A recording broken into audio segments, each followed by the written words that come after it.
As I drove to work, I thought again about the conversation my wife had initiated last night during dinner. This wasn't the first time it had come up, but the frequency of these conversations seemed to be increasing, and I wasn't exactly sure why this discussion kept coming up and why it was important to my wife. She wanted me to tell her again how many women I had been in relationships with before she and I became exclusive. She wanted to know if I thought about the past women while we were together. Obviously, the only answer you could give to that question was a resounding no. My wife and I had been married for 5 years, and although it might not have been a perfect marriage, I would have rated our marriage very high in terms of trust, respect, love, intimacy, friendship, in short, all the things that I deemed as being important in a relationship. I thought my wife felt the same way, and I truly felt we were living the dream. Decent income from enjoyable jobs, good marriage, nice house in a good location, and enough money and leisure time to go on vacations and go out and enjoy good wine, food, and entertainment. My name is William Harrison, but my friends call me Billy, and my wife's name is Molly.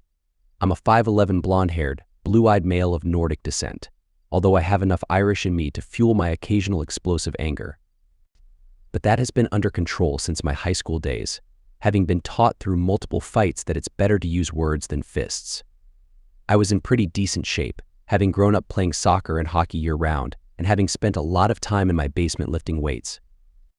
I still jogged, played in an adult soccer league, and played some pond hockey.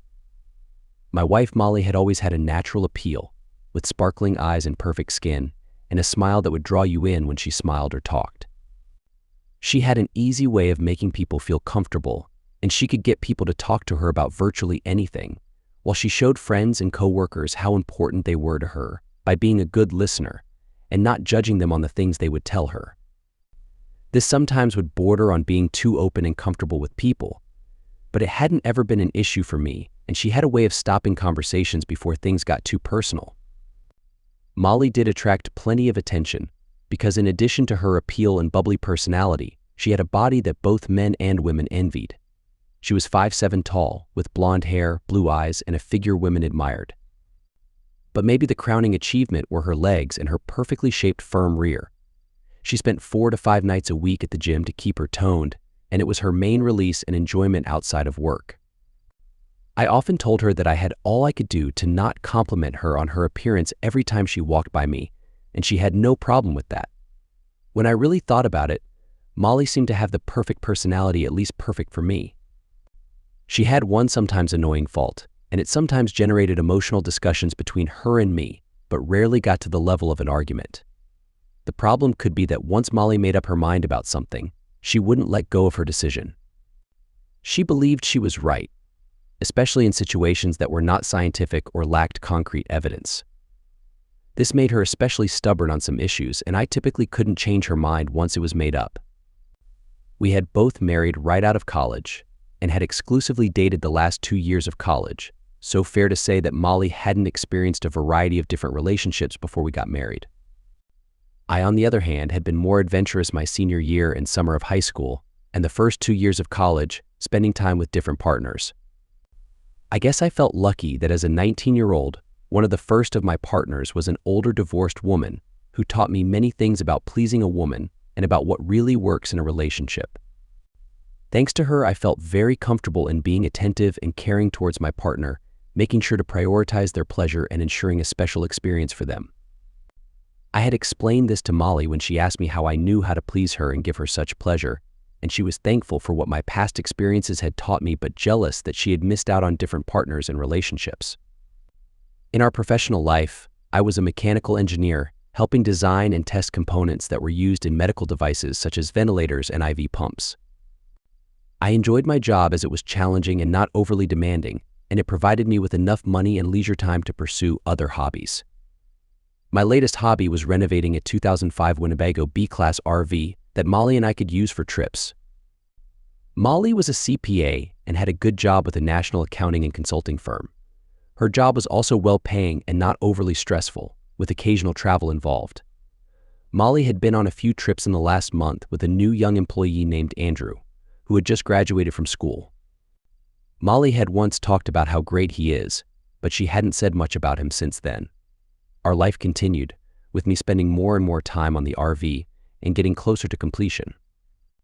I did notice that Molly wasn't as excited about the whole thing, and it somewhat concerned me, but I figured after 1 or 2 shorter trips she would love it.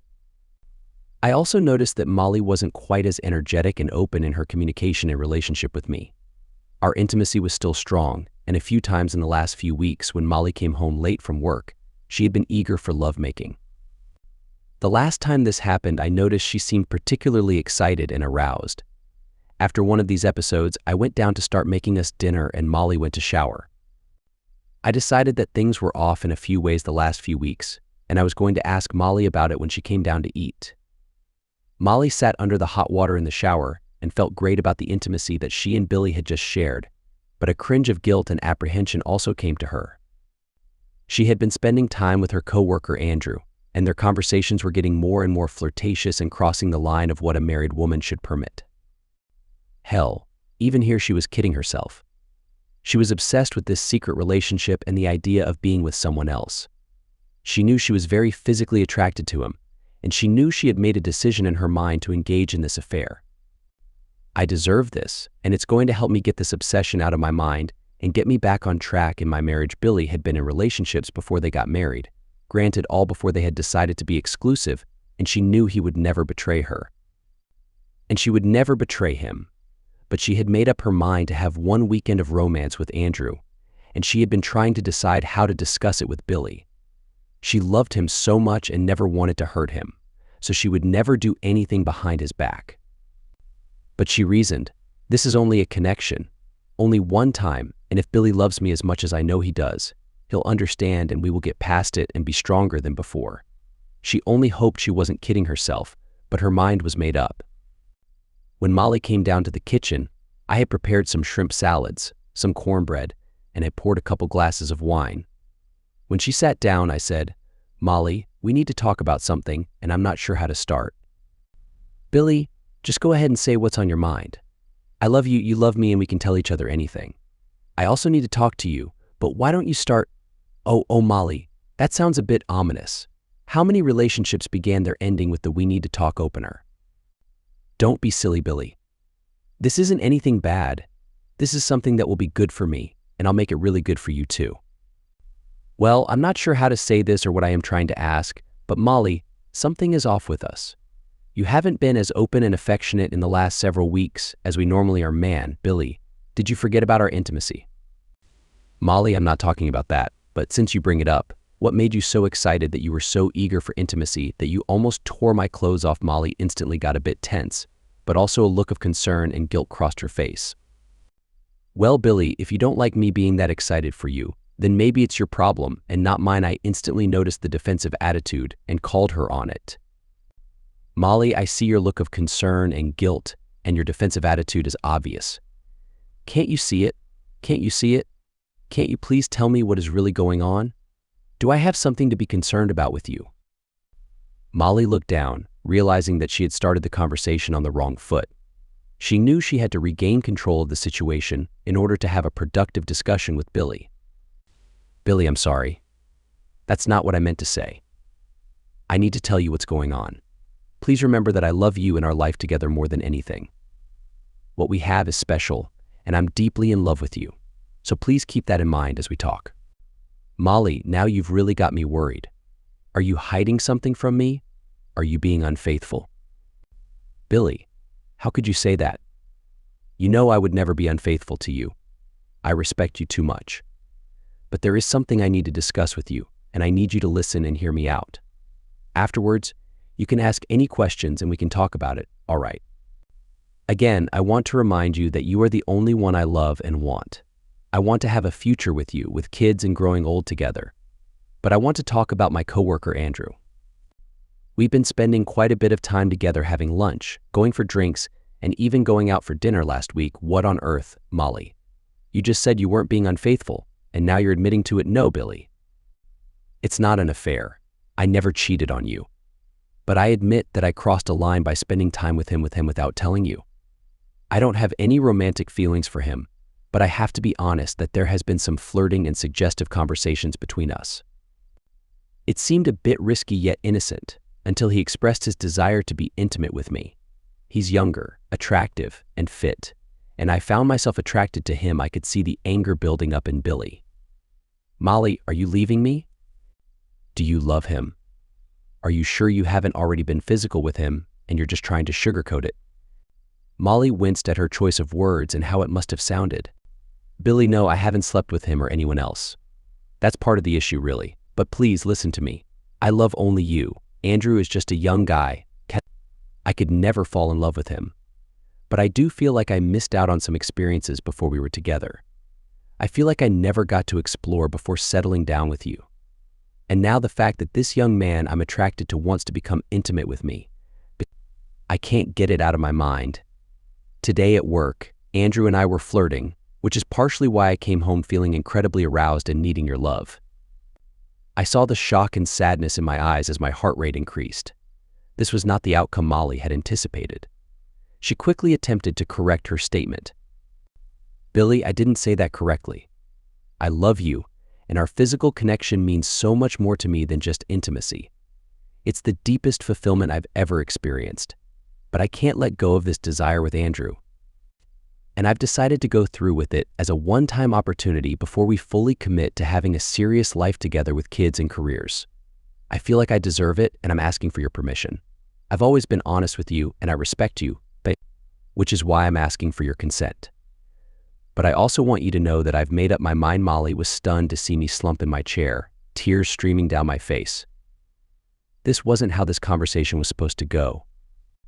It was meant to be a discussion, not a confrontation. She desperately tried to take back her last statement as I stood up, grabbed my keys, and walked out the door. "Billy, please. Come back and let me show you how much I love you. We can move past this, and it will make our future even better." Holy cow, Molly. I don't even know what to do now. This is unbelievable. God, what have you done? Molly sat there, feeling devastated, depressed, and worried. How did she mess it up so badly?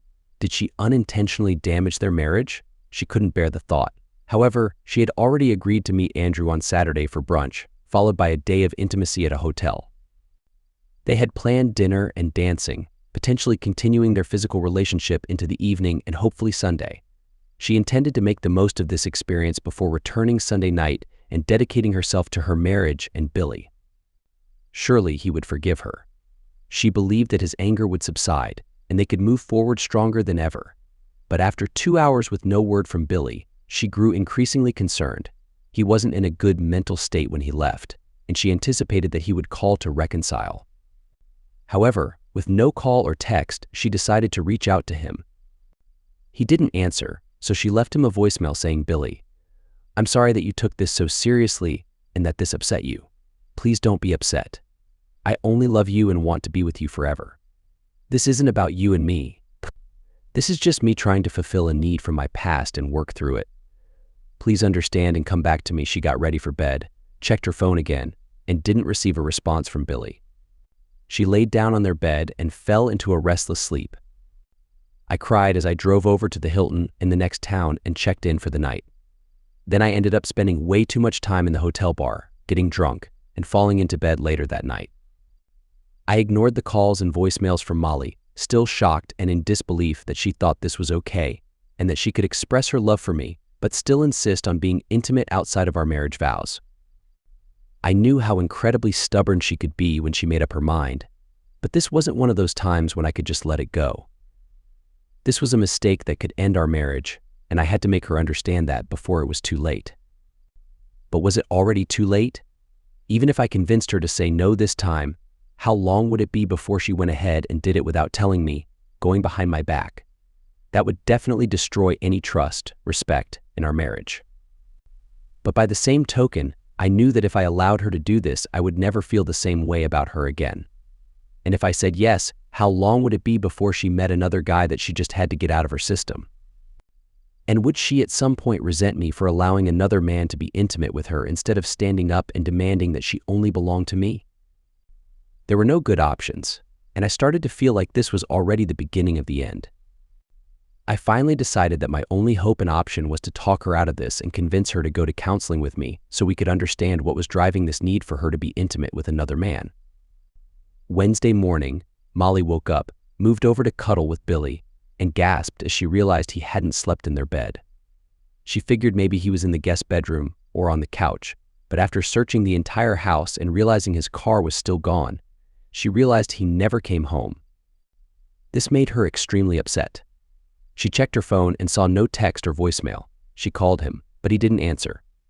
However, she received a text message shortly after hanging up. "Molly, I'll be home at 7 p.m. tonight. Please go ahead and eat before I get there. We need to talk more about this and have a serious discussion about our future together." Molly read the message and initially thought, "Billy, quit being so dramatic," she was mad. But then she started to worry about the message. Billy was implying that maybe they didn't have a future together, which was the last thing she wanted. She loved him and wanted to be with him. Why couldn't he understand that? She would have to make him understand tonight. Molly went to work, and as soon as she sat at her desk, Andrew approached her and said, "Good morning, beautiful. You look good enough to hug and spend time with, and I hope we can do just that this Saturday. Are we still on? Did you talk to your husband? Should I be worried?" "Andrew, let me handle Billy. He wouldn't hurt a fly. He's not completely on board with the idea, but he'll be okay, and yes, we are still on for Saturday. I get really excited thinking about it." After he left, Molly texted Billy, "Billy, are you okay? Please know that I only love you, I only want you, and our future together is going to be amazing." I received a sarcastic and short 2-word response after an hour. Yeah, sure, Molly was getting upset with how immature Billy was acting about the whole situation, but she was also sad to see how much it was hurting him. She convinced herself that she would make it up to him, and he would be so happy with the love and attention she would give him that things would be as good as or even better than before in no time. Wednesday, I called in sick from work, and knowing Molly had already left, I went back to our house, grabbed my tools, and finished up some of the details on the RV.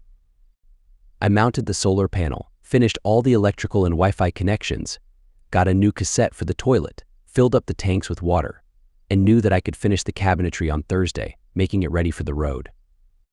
Working on the RV kept my mind off the constant pain and sorrow I was feeling.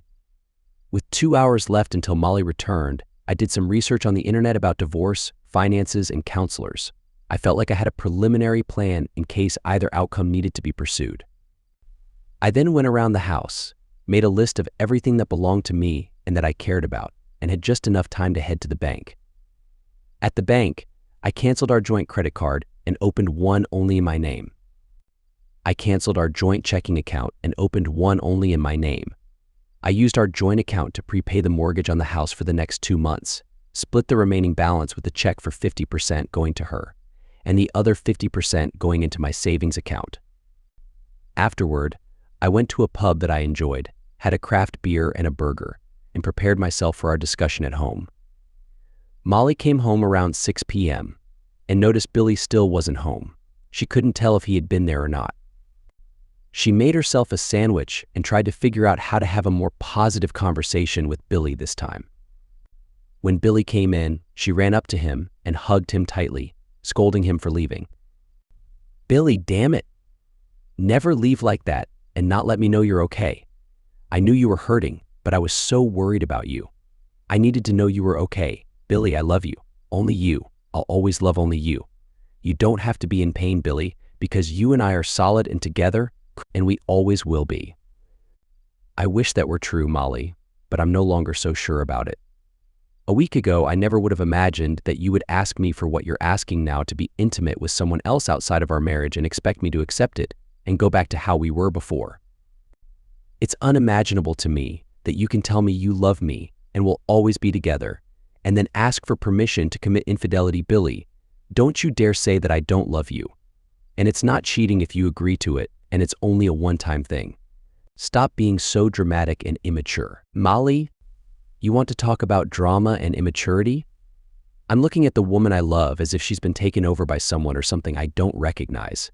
I'm looking at her trying to convince me that she loves me and expects me to be okay with her being intimate with another man for a weekend and then to go back to being the same couple we were before. But I know that will never happen. We will never be the same. How would you feel, Molly, if I went out and had intimate connections with someone else and told you it meant nothing? That's not fair, and you know it, Billy. You've had many partners and experiences in your past, and I didn't get to experience any of that. And to answer your question, no, if you went out and had fun with someone else, I would kick you out, and I wouldn't know if I could forgive you. And why should it be any different for me? Why shouldn't I kick you out, and why do you think I can forgive you? Molly started tearing up and said, Billy, I couldn't live without you. I love you, and I always want to be with you. Stop, Molly. I can't believe that when I look at you. If everything you're saying is true, you would never consider what you're telling me you're going to do this Saturday. This conversation isn't getting us anywhere. I'm telling you, if you go through with this, it's over. I'll be back on Friday night. Let's spend the night together, intimately and enjoying each other while we can. Billy, please don't walk away from me again. We need to work through this. Please, Friday night, Molly. I'll bring dinner around 7 p.m. What time is Andrew picking you up Saturday morning? I'll tell him 11 a.m., but you don't have to leave. I would like you to meet him. Oh my gosh, Molly, meet him. If I see him, I will literally give him a piece of my mind.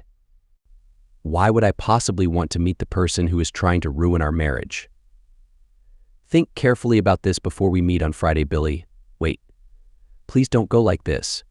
Tell me you're all right, that this isn't going to harm us. Molly, this has already caused a lot of damage that you don't seem to understand. I'll make you this promise. If you end this affair and tell him you don't want to see him now or ever again, and if you agree to go to counseling with me to work on our relationship, then maybe we can be okay. If not, then I know we're finished. Give me your answer on Friday night and really think about what you're doing to us, Billy, you jerk. Don't give me ultimatums and don't walk out on me. Please, we will be okay, even better after this. Yeah, right. Unbelievable, I said, with my words dripping with sarcasm. I turned and walked out the door, headed back to the Hilton and booked a room for Wednesday and Thursday night. I then called my boss and told him I had a family emergency and needed to take the rest of the week off, which he agreed to when I wouldn't tell him the nature of my emergency. Molly slumped over and put her head on the table after Billy left. How could he be so stubborn about this? She was sure he would never leave her, but had they done serious damage to the relationship? And if they had, would going ahead with this make it any worse? She was committed to being with Andrew. She had a strong desire for a romantic rendezvous with him that was so overwhelming she couldn't seem to let it go. She decided to compromise with Billy and tell him she was going ahead with the weekend, but she would gladly attend and participate in counseling after that. She dragged herself up to bed and lay there with her thoughts racing. Billy was everything to her, and this was what she was doing to him. The pain, the anger, it was as hard on her now as it was on him.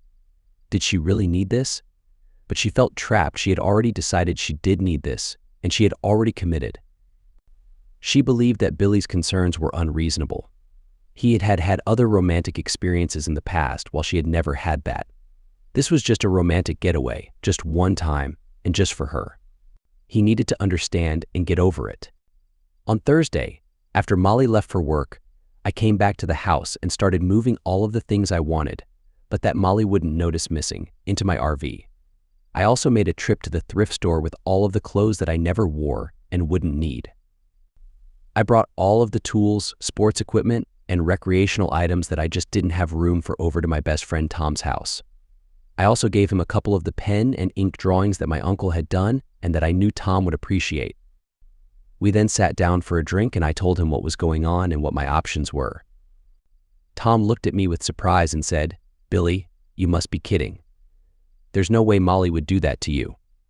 I've never seen a woman so in love with a man as Molly is with you. Are you sure this is what you want to do? Maybe she has a concussion or something is wrong with her." Gosh, I'm not sure about anything. I don't know what's right, what's wrong. My whole world has been turned upside down in a week and Molly seems like a different person. I just don't understand it. But I know that my love for her is already being tested and weakening with every excuse she makes for why this will be good for our marriage. She's acting so irrational. Can't you forgive and forget? Get some counseling and move on. No way. I told her we could do that if she doesn't go ahead with it, but if she does, I don't think there's any coming back from that. I've tried talking her out of it. Now I'm going to see if I can show her such an incredible time on Friday night that she'll reconsider. It's really my last chance. Good luck, man. Let me know if I can do anything to help besides that. I hate seeing you guys hurting like this. You were my role model for a strong and loving marriage. Well, I guess both of our ideas about marriage have been shattered because I never could have seen this coming. I'm doing everything I can to not go beat up this guy. Well, Billy, if things get worse and you need some payback, let me know and I'll definitely help you out, okay? I'll consider it. Take care, buddy. By the way, I'm getting a new phone and number, so I'll text it to you so we can stay in touch. Later, brother. Stay strong and hang in there. I then went to the Verizon store, got a new phone and number, and changed our plan to be under Molly's name only. Finally, I went back home, took the RV for a test drive, and was happy with the results. I finished up some cabinetry, went to get new license tags and insurance, and was ready to go. I went to our home computer, cleared out all of my personal emails and documents, basically wiping away any trace of my past life. I composed an email to all of our family, friends, relatives, and co-workers to explain Molly's actions and my response. Basically, if I couldn't persuade her otherwise, I would explain to them that she decided to have a romance. She could use the excuse that it was only a crush outside of our marriage had asked me to approve it, and even though I begged her not to since it would end our marriage, she went ahead anyway. I hoped I would never have to send this, but if things got worse, I wanted people to understand what had really happened. On Friday, I met with a divorce lawyer and was informed that, generally, with similar incomes and no children, our assets would be divided equally. The only uncertainty was if she would receive part of my retirement savings. I had contributed a significant amount to my 401k, which had over $200,000 in tax-deferred accounts. Since she had a defined pension plan, it was difficult to predict how that would come into play during the divorce. I decided that I had worked hard for that money, and instead of losing half of it to a cheating spouse, I would take the tax hit and withdraw the money before any divorce proceedings started. This would happen after the weekend, as I still hoped I could convince Molly to have a change of heart and end this nightmare. I had done everything I could, and as Friday approached, I felt that our future, our marriage, and my love for her were all in the hands of Molly.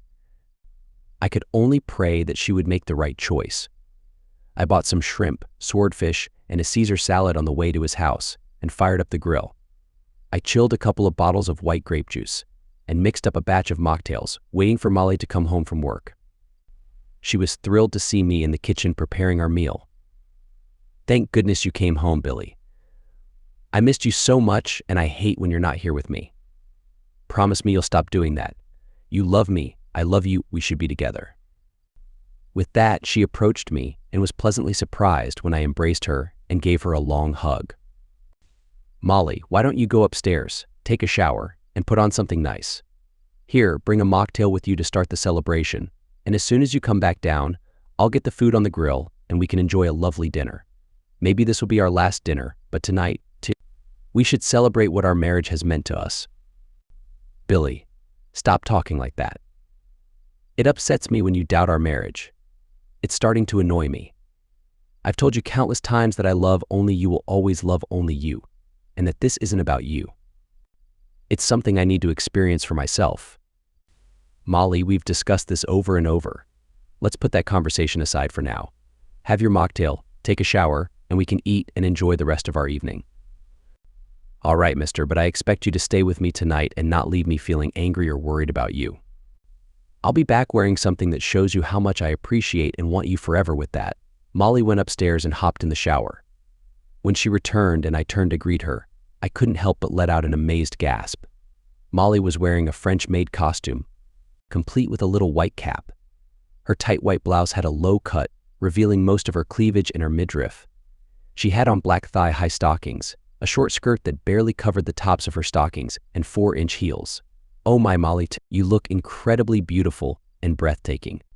Well, I wanted to give you a sneak peek of what the next few weeks will be like, because I bought a variety of outfits that you will enjoy just as much as this one. Now let's get the food on the grill. I'm hungry, but I really can't wait to get dessert. She gave me a sly smile and revealed herself as she said her last words. We hurried through dinner, finished the mocktails, and had majority of the first bottle of grape juice when I just couldn't wait any longer. I lifted her into my arms, carried her upstairs, and gently placed her on the bed. She reached for my belt and zipper, but I stopped her. Tonight, Molly, is all about you. I am going to worship your body and make love to you in a way that you will understand how perfect we are together and why we should only be with each other. We do belong only to each other, honey, and that will never change. Please just make love to me tonight, and let's forget about the stress of the last few days and solidify our love for each other. I slowly started to massage her legs, taking off her shoes and giving her a slow foot massage, and soon drifted off to sleep. When Molly woke up at 8:30 a.m., she knew it was time to get up and start preparing. Andrew would pick her up at 11 o'clock. She felt a mix of guilt, anxiety, and desire as she thought about the day ahead. After last night's intimate encounter, she briefly questioned her decision. How could anything compare to that experience? But she remained determined to follow through with her plan. I was already awake in the kitchen, and she could smell the aroma of bacon, eggs, and coffee. She put on her robe and went downstairs to see me. Billy, last night was incredible, and that's what I envision for our future. I love you so much and thank you for last night. I didn't respond, but I finished preparing the eggs and asked Molly if she wanted anything. I better not eat now, Billy, but thanks. I need to get ready. Andrew and I are going out for brunch at 11 o'clock, so I want to save my appetite for that. I need to use the bathroom, shower, and prepare. Please stay here so we can hug for the weekend. Molly, if last night and our love mean anything to you, please stop this now. Please don't go through with it, Billy. Please stop. This is just a one-time thing. It doesn't change anything about my love for you and your love for me. I looked at her with pain and sadness, shaking my head. I won't leave until I say goodbye to you, Molly flinched, taken aback by my pain and the way I said goodbye. It felt like an ending, and she shuddered at the thought. Billy, I love you, and everything will be fine. You'll see. This is just something I need to do.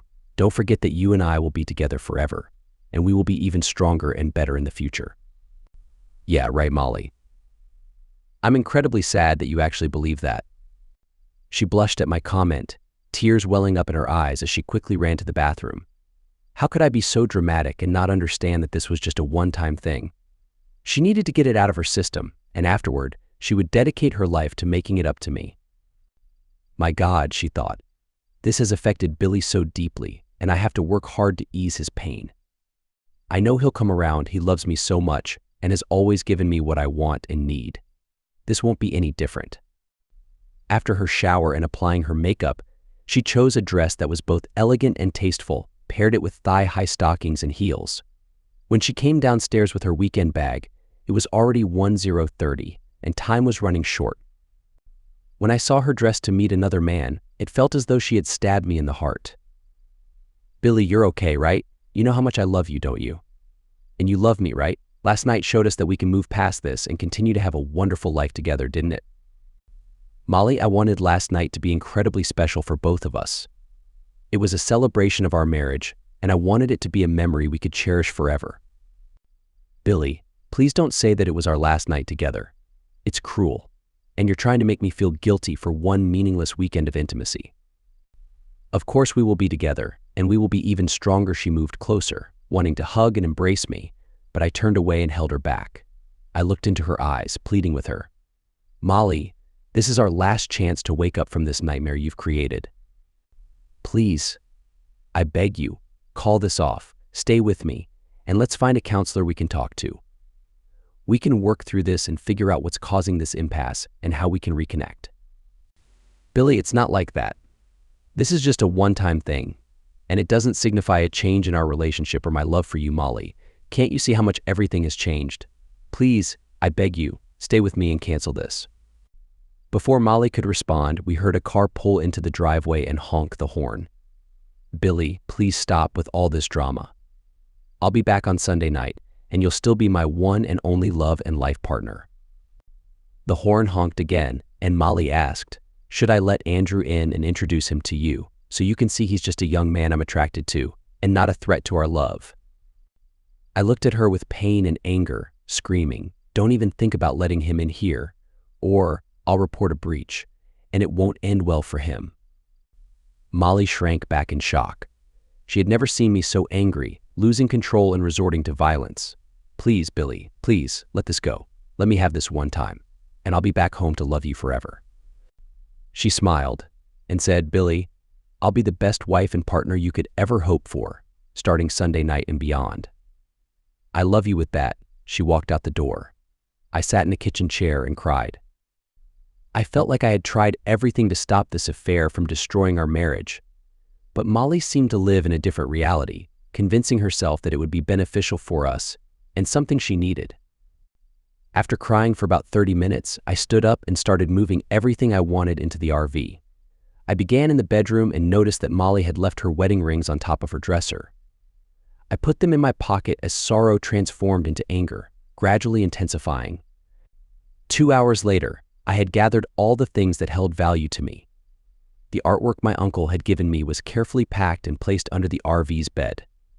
The clothes I planned to bring didn't fit, so I quickly sorted them again, discarding the unwanted items in the garage garbage can. I walked through the house, consumed by anger and pain. I saw our wedding album containing 40 pictures from our wedding 5 years ago. Looking at it used to bring me joy and tranquility, but now it only amplified my pain and anger. I rushed to the garage, grabbed a box cutter, and returned to the house. I cut deep crosses through the plastic cover and the pictures on every page. On some photos, I even removed the portions that featured our faces, throwing them into the fireplace. I went to the desk and wrote my final letter to Molly, tears streaming down my face and staining the paper. Finished, I put the letter and a check for Molly from our joint accounts into an envelope, writing her name on the outside. I placed the photo album and letter on the kitchen table, removed my wedding ring, and set it on top of the letter. Finally, I scheduled an email to be sent to all of our friends, relatives, and contacts on Monday morning, explaining the situation. I would be long gone by then. I turned and walked out the door, got into my RV, and drove away from my old life. It was now mid-Saturday afternoon, and Molly and Andrew had enjoyed a pleasant brunch together. They were now checked into the hotel that Andrew had booked for Saturday and Sunday night, hoping he could convince her to spend both nights. She grabbed her cell phone from the side table and sent a text to Billy, pouring her heart out. Billy, my love, please assure me that you're okay and that you still love me. I can't wait to see you again. Andrew returned, ready for more due to his youthfulness. They got up, got dressed, and went out to dinner. Dinner was awkward, with small talk and no real connection, either physically or mentally between them. The magic she thought she felt before was gone. They did some dancing after dinner, but it was like dancing with her brother or uncle. The physical attraction she had convinced herself was so strong had disappeared. Although Andrew wanted to go back to the room quickly, she kept ordering drinks and putting him off, until both of them were very drunk and even had trouble negotiating their way back to the room. When they got there, she just quickly stripped off her clothes, collapsed onto the bed, turned away from Andrew, and went to sleep. In the morning, she woke up with a hangover and could feel Andrew snoring in bed beside her. She decided that the damage of the weekend was already done, so she should give it one good try again to see if she could have any memorable experience with the young man. She reached out and held his hand, hoping to spark some excitement. Andrew woke up, feeling a connection, and hugged her. She smiled at him and said, "How did you sleep, baby?" She moved in to hug him, and he said, "Oh, I should probably clean up and freshen up before we continue. Can you please go wash up, freshen up, and then come back to bed?" Feeling disappointed but understanding, she grabbed her phone and went into the bathroom to freshen up. She took a shower, trying to invigorate herself, and sat down on the toilet to gather her thoughts. She grabbed her phone and saw that Billy had not responded to her texts. She tried calling him, but it went straight to voicemail. She sent him another text saying, "Billy, I love you. Are you okay? Please let me know you're all right. This has turned into a meaningless and miserable mistake. And I know I want only you forever. I'll be home as soon as I can to hug you and tell you how much I love you. Please let me know you're okay." She talked Andrew into going down for breakfast, and as they were finishing up, she said, "Andrew, this was a mistake for me. I only love my husband, and this weekend with you has shown me that no one can compare with him in my eyes. I am going to go up to the room, pack my bag, and leave now. I'll get a cab. I don't want to see you again for lunch, happy hour, or dinner, and I would appreciate it if we could avoid each other at work. I'm sorry, but this was just a major mistake." "Well, I can't believe you're just running back to your husband after everything." There are plenty of people who would love to spend time with me, Andrew. You are just a boy, and you don't have a clue." With that, she walked up to the room, packed her things, and left. Molly hailed a cab and arrived home around 3 p.m. on Sunday. The first thing she noticed was the big RV that had taken half of her driveway was gone. Wow, I guess Billy actually finished that thing and must have decided to go for a test drive or an overnight trip. I wish I could have been here for that maiden voyage, and I'm disappointed and surprised he didn't wait for me. As she entered the house, she sensed rather than saw that something was different. The first physical change she noticed was that the oil painting of the waves crashing onto Moonlight Bay in Encinitas, which Billy's uncle had painted, was no longer hanging above the fireplace. She looked around and saw that many of his other drawings and paintings were gone, as were the sculptures of the bison his uncle had sculpted that sat on the mantel. "Oh no, Billy, what have you done?" "I'm home," she exclaimed into the empty house, even knowing that no one was there to hear it. She pulled out her phone and saw that Billy still had not yet responded to any of her texts. She called his phone, and when the Verizon voice immediately responded, "This cell phone number is no longer in service." She let out a gasp and sank to the floor. "Oh God, no, what have I done? Oh Billy, how could you do this? How could you leave me like this?" She got up, trying to slow the stream of tears and gasps, and moved as quickly as she could to the kitchen. She fell to her knees again as she saw Billy's wedding ring sitting on top of a letter to her that lay on top of their wedding album. She sank into a chair, picked up the ring, and stared at it, unable to believe what was happening and what this all meant. She ripped open the letter and started to wail as she tried to read it through. "Molly, as you can guess, this is my final goodbye to you. Perhaps I am a coward, but I couldn't trust myself to face you after you walked away from me and our marriage. I found your wedding rings in the bowl on your dresser and knew it was a perfect symbol for how you left our marriage behind. You left, knowing that if you wore the rings, you would have to admit you were being unfaithful, and it would ruin your idea of a free pass for the weekend. I think you believed without a doubt that you could be intimate with someone else and come back to me, expecting our marriage to be the same as it always was. I honestly don't know what you were thinking and how you could possibly think it was going to be okay to break our wedding vows, to hurt and disrespect me and our marriage, thinking it was just a meaningless, harmless little weekend fling that shouldn't affect how I feel for you. But the reality is, it meant everything. It showed me that your love for me, if indeed you really did love me, was nowhere close to my love for you. It was nowhere close to the love and respect that I deserved and thought we had. You hurt me more than anyone has ever hurt me. You betrayed me the first time you started flirting with your friend during lunches and happy hours. You deepened that betrayal when you started making love to him at those events and thought it was acceptable. Then you shattered my love when you believed that I would be okay with you having an affair. How could you believe that you deserved it and that if I loved you, I would give you that? I don't know how your mind got to that distorted idea, and I did everything I could to prevent you from going down this path, but you ignored me. I told you our love, our marriage, our friendship could never be the same, but you dismissed me as being dramatic. I told you that if you stopped this fling before it happened, we could get counseling and work on saving our marriage, but you pushed me away. I told you that our last night together was the last time we would ever be intimate if you went through with your affair, but you chose to ignore me and assumed I would forgive you. I really don't understand how you could ever think I would be okay with this. It's like you really didn't know me at all. And evidently I didn't know you because I trusted you and would have never thought you could devastate me like this. I could have physically stopped you, I guess, but I knew if I did that, you would grow to resent me, and we would have a slow decaying death of the marriage. I knew you were fooling yourself by thinking this was an isolated incident. You opened a Pandora's box. If the experience was unsatisfying, how long would it be until you sought another thrill to pursue? If it was enjoyable, how long before you felt the need to fulfill those desires again? You likely wouldn't have even told me about the next times you cheated after seeing what we are going through now, but I had no doubt that there would be more times and your infidelity would continue. I guess we will never know. I could never be in a relationship without trust, and now my trust in you has been completely broken. I couldn't love you again, wondering if you were thinking about me or daydreaming about someone else when we were intimate.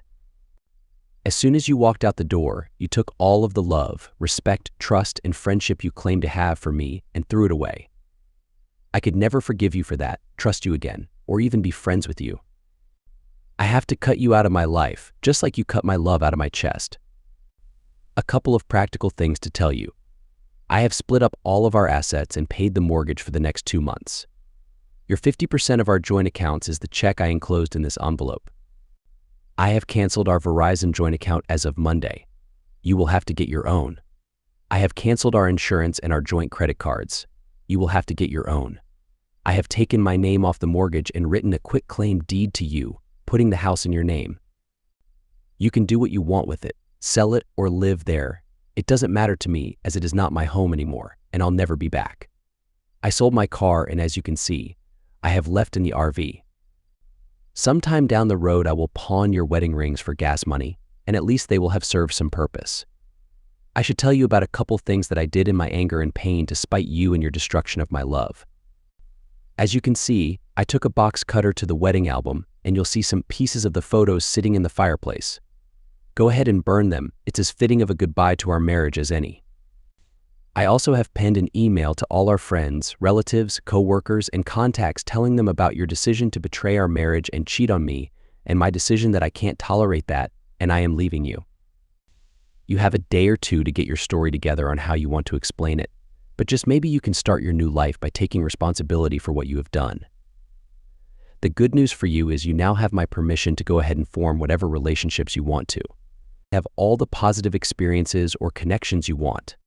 It would be nice if you didn't form relationships with married individuals because you've already caused enough harm, but go ahead and try and find whatever it was you were looking for that caused you to throw us away like yesterday's newspaper. You can divorce me, sell the house, move, do whatever you want to do. I don't care, and I will leave that all up to you. Should I be lucky enough to find a person that actually does care for me, then perhaps I'll worry about a divorce. I have quit my job, cashed out my savings, and the only plan I have right now is to never see you again and to take a left out of the driveway when I leave. Other than that, I guess I'll forge out a new life and hope to leave your memory in the past. Goodbye.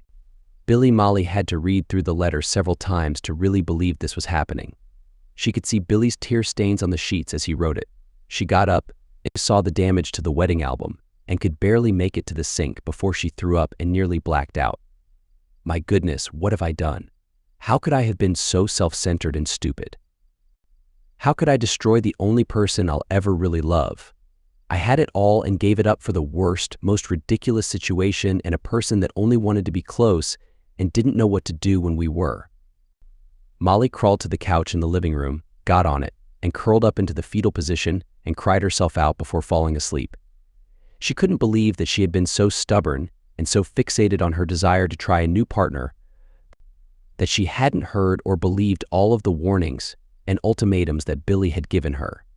She had ruined her life in a matter of a few weeks, and she now knew she would pay the price of her betrayal for the rest of her life. Epilogue: Billy ended up driving to the banks of the Mississippi and decided to follow it from Minneapolis-St. Paul down to New Orleans. When he got there, he would decide to take a left or a right.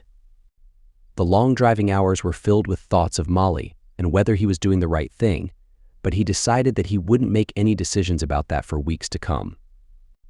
At this point, he couldn't even see being friends, much less partners, but if his anger left him, and if he got to the point where it was more important to him to be with her than without her, he would maybe open up a communication dialogue with her. But he gave it less than a 25% chance of happening, and it would be a long road back. Molly had to go through the humiliation and pain of explaining her ridiculous state of mind and reasoning about having a fling to her parents, relatives, and friends. She could tell that every single one of them would never understand her reasoning or take her side. She now really couldn't understand her reasoning either, much less explain it. She had to admit how horribly she convinced herself that the fling wouldn't affect them. She had to explain how she just didn't understand until now the way it would ruin her marriage and how much it had ruined her only love. She had to take responsibility for being incredibly self-centered and foolish about how important her loyalty would be both to Billy and now to herself. She could see how she had lost her family and friends' respect and how they started to distance themselves from her.